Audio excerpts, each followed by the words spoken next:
Kita akan membahas seorang nabi yang dikubur oleh syaitan, oleh iblis dalam kondisi hidup-hidup sampai dia mati.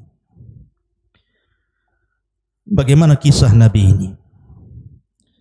Diutus kepada siapa nabi ini? Lalu kaum mana yang tega mengikuti perintah iblis untuk mengubur nabinya? Dan bagaimana akhir kehidupan orang-orang yang sudah lancang terhadap nabinya? Ma'asyiral muslimin yang dimuliakan Allah Subhanahu wa taala, di dalam Al-Qur'anul Karim Allah Subhanahu wa taala berfirman tepatnya dalam surah Qaf. A'udzubillahi minasyaitonir rajim. Bismillahirrahmanirrahim. Kadzabat qablahum qaumun Nuhin wa ashabur rassi wa Thamud wa 'adun wa fir'aun wa ikhwanu Lut wa ashabul aikati wa qaumut tubba kullun kadzabar rusula fa haqqa wa'id. Telah mendustakan kaum sebelum mereka. Pertama kaum Nuh, kemudian ashabur ras, kemudian kaum Thamud, kemudian 'Ad, Fir'aun dan juga kaumnya Lut, serta ashabul aika dan kaum Tubba, semua para pendusta utusan. Pada zaman dahulu, tentu jauh daripada zaman kita, ada sebuah pohon yang katanya pohon itu ditanam oleh Yafis ibnu Nuh alaihi salatu wassalam. Sekali lagi ini kisah Israiliyat, tidak bisa dijadikan sandaran hanya untuk pengetahuan saja.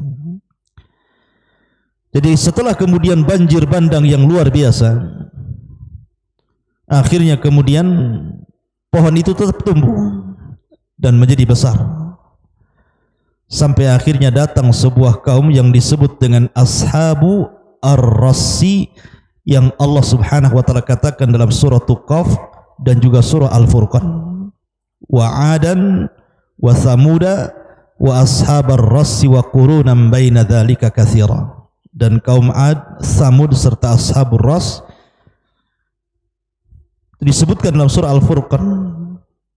Lah akhirnya kemudian pohon ini yang sudah lama beratus-ratus tahun tumbuh disembah oleh kaum Ras ini.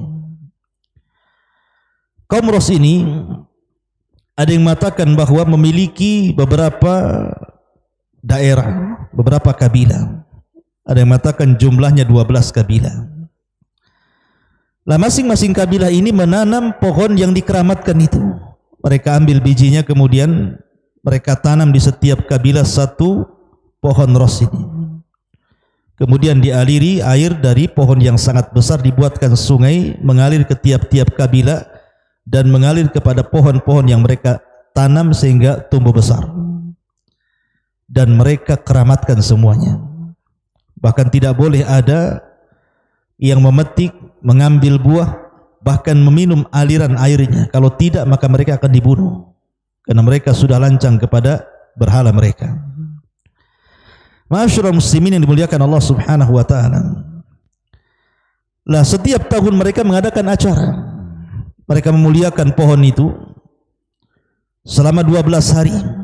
Dari satu kabilah ke kabilah berikutnya, mereka membawa kambing, mereka membawa unta, kemudian mereka menyembelih di hadapan pohon itu untuk dikurbankan kepada berhala mereka. Kemudian mereka bakar sehingga ketika asapnya membumbung ke langit, maka mereka pun sujud kepada pohon itu, kemudian tadarru, meminta sesuatu yang mereka kehendaki. Itulah kehidupan ashabur ras. Mereka menyembah berhala bertahun-tahun. Sampai akhirnya Allah Subhanahu wa taala utus kepada mereka seorang nabi. Seorang nabi dari nabi-nabi Bani Israel, keturunan Yahuda ibn Ya'qub ibn Ishaq ibn Ibrahim alaihi salatu wassalam. Diutus kepada mereka bangsa ras ini untuk berdakwah, mengembalikan manusia ke dalam tauhid. sebagaimana layaknya para nabi dan rasul. Allah Subhanahu wa taala berfirman, "Wa laqad ba'atsna fi kulli ummatir rasulan an i'budullaha wajtanibut taghut." Dan tidaklah kami utus pada tiap-tiap umat ini seorang rasul kecuali tugas mereka menyeru manusia sembahlah Allah, jauhi sesembahan selain daripada Allah alias taghut. Artinya nabi ini dalam tempo yang cukup lama mengajak manusia untuk mentauhidkan Allah Subhanahu wa taala. Akan tetapi kekufuran orang-orang ini menjadi-jadi, mereka menolak dakwah nabi ini. Padahal disebutkan dalam literatur sejarah bahwa negeri Ras ini negeri yang sangat aman, negeri yang melimpah ruah kenikmatan. Airnya paling jernih, paling bersih, paling banyak, kemudian tumbuh-tumbuhannya subur, sehingga mereka mendapatkan rezeki dari mana saja. Artinya melimpah ruah. Tapi mereka tidak menjadikan nikmat itu dibalas dengan syukur, tapi dibalas nikmat dengan kekufuran. Mereka tolak nabinya.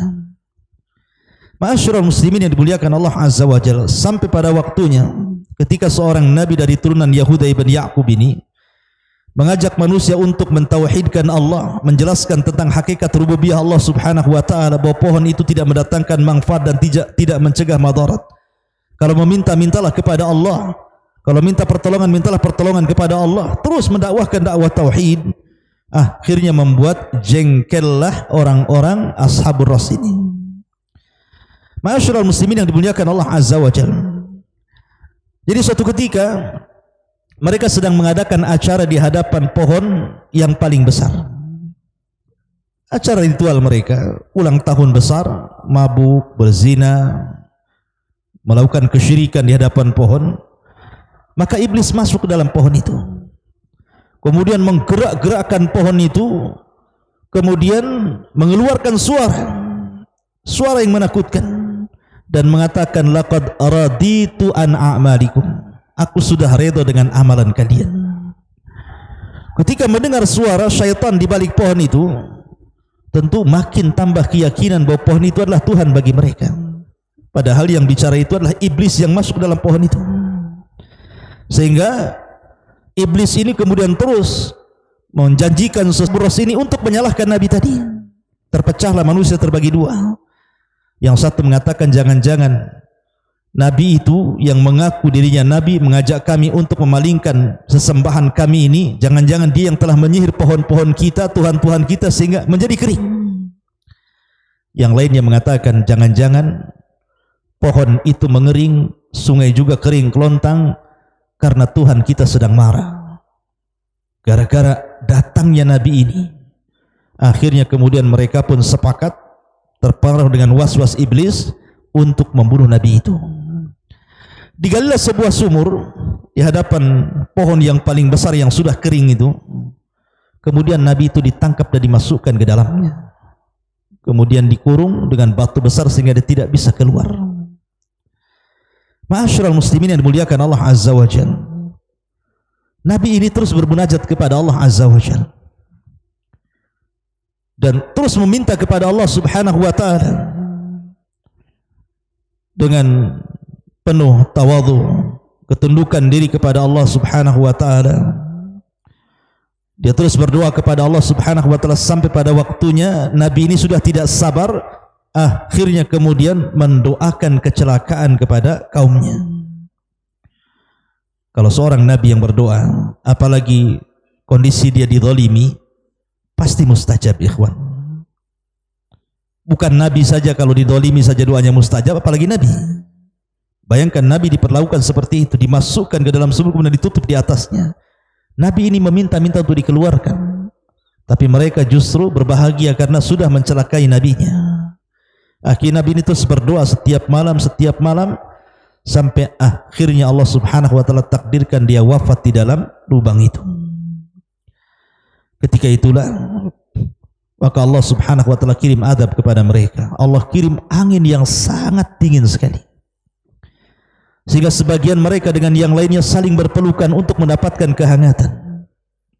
Setelah itu tiba-tiba kemudian bumi mengeluarkan api Dan setelah itu tiba-tiba datang awan hitam membawa angin dan mengangkat batu-batu bumi ke langit, kemudian melempar lagi batu-batu itu, seolah-olah batu itu melempar satu persatu ashabur ras sampai tidak ada yang tersisa kecuali binasa.